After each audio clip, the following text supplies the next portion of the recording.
walang tunay na lalaking nangangahas pumasok. Ngayon lang. Anong pakiramdam ng pinagnanasahan ka ng maraming bading? Hirap sikmurahin. Wala akong maisip ko. Mahirap talaga.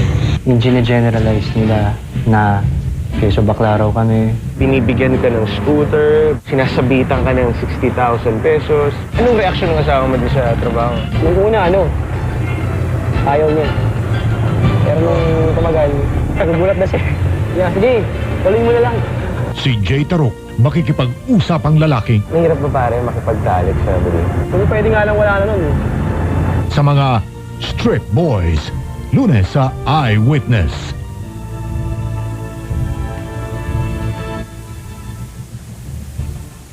Ang Philippine Star ay kabalikat ng front page sa paghahatid ng makatotohanang balita.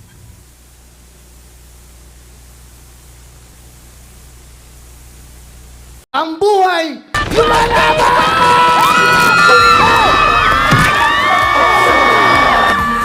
Nagpapasalamat po ako sa Diyos na binigyan po kami ng ganitong pagkakataon. Kuya Will!